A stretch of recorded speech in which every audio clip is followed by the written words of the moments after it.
8ই মে বিশ্ব থ্যালাসেমিয়া দিবস 7 দিন ব্যাপী উদযাপন করল সেরাম থ্যালাসেমিয়া প্রিভেনশন ফেডারেশন। থ্যালাসেমিয়া রোগের প্রতি সাধারণ মানুষের সচেতনতা বৃদ্ধি করতে 7 দিন ব্যাপী বিবিধ কর্মসূচি গ্রহণ করেছে। সেরাম থ্যালাসেমিয়া প্রিভেনশন ফেডারেশন আনুষ্ঠানিকভাবে 2 মে শুভারম্ভ হয়। এরপর 5ই মে কলকাতার শ্যামবাজারে সেরাম সভাগৃহে গ্রীষ্মকালীন রক্তের চাহিদা পূরণে অনুষ্ঠান হলো রক্তদান উৎসব। এদিন প্রায় 100-এর বেশি মানুষ দূর দূরান্ত থেকে এসে স্বেচ্ছায় রক্তদান করে। এছাড়াও 7 দিন ব্যাপী অনুষ্ঠান হওয়ায় এই বিশ্ব থ্যালাসেমিয়া দিবস উদযাপনে বিবিধ কর্মসূচি গ্রহণ করা হয়েছে।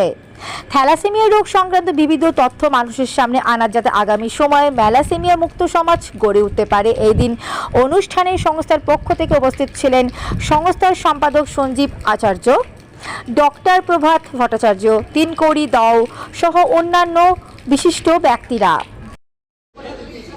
দেখুন, তীব্র গরমের মধ্যেও মানুষ স্বতঃস্ফূর্তভাবে রক্ত দিচ্ছে। এটা তাদের প্রতি আমাদের সেলাম, তাদের প্রতি আমাদের প্রণাম, তাদের প্রতি আমাদের শ্রদ্ধা।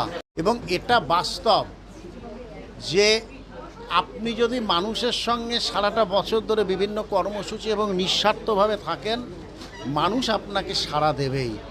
আমরা সেরাম থ্যালাসেমিয়া প্রিভেনশন ফেডারেশন চেষ্টা করি সারাটা বছর ধরে মানুষের পাশে, মানুষের সাথে থেকে এই যে থ্যালাসেমিয়া, এইডস, এই বিভিন্ন কর্মসূচিগুলোকে রূপায়িত করতে এবং তাদের সুখে দুঃখে সঙ্গে থাকতে।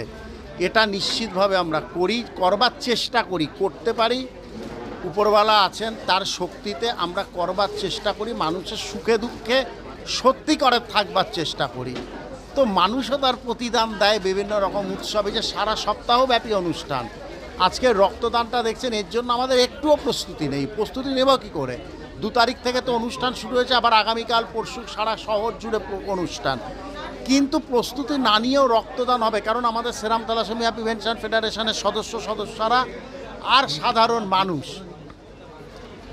সাধারণ মানুষ আমরা নিশ্চিত যে এরা একদম মানে থাকবেই। এতটা নিশ্চিত কেন না, আমরাও তাদের সঙ্গে থাকি। 100-র ওপর তো নিশ্চয়ই।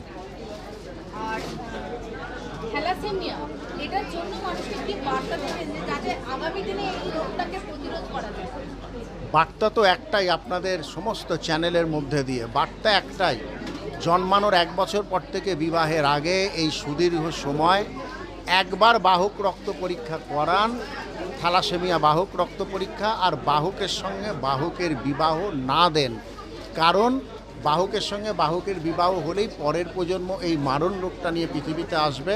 আর বাহক রক্ত পরীক্ষা করাবেন একটাই কারণে, থ্যালাসেমিয়া বাহকের সংখ্যা আনুমানিক ভারতবর্ষে 12 থেকে 14 কোটি, 140 কোটির দেশে, অর্থাৎ প্রতি 10 থেকে 12 জনের একজন হচ্ছেন থ্যালাসেমিয়া বাহক। আর না জেনে যদি 2 জন বাহকের মধ্যে বিয়ে হয়ে যায়, পরের প্রজন্ম মারক রোগ নিয়ে আসবে। তাই আপনাদের চ্যানেলের মধ্যে দিয়ে ছোট্ট 1 মিনিটের একটাই কথা, যে জীবনে একবার, জন্মানোর 1 বছর পর থেকে বিবাহের আগে একবার বাহক রক্ত পরীক্ষা করিয়ে আপনার সন্তান সন্ততির স্ট্যাটাসটা জেনে নিন, তারা বাহক না বাহক নয়। যদি থ্যালাসেমিয়া বাহক হয় কোনো সমস্যা নেই, আরেকজন বাহকের সঙ্গে বিবাহ না দিলেই হলো। আর যদি আপনার সন্তান বাহক না হয়, অপোনেন্টের রক্ত পরীক্ষা করার কোনো দরকারই নেই, কারণ বাহকের সঙ্গে সাধারণের বিয়ে হলে কোনো সমস্যা নেই।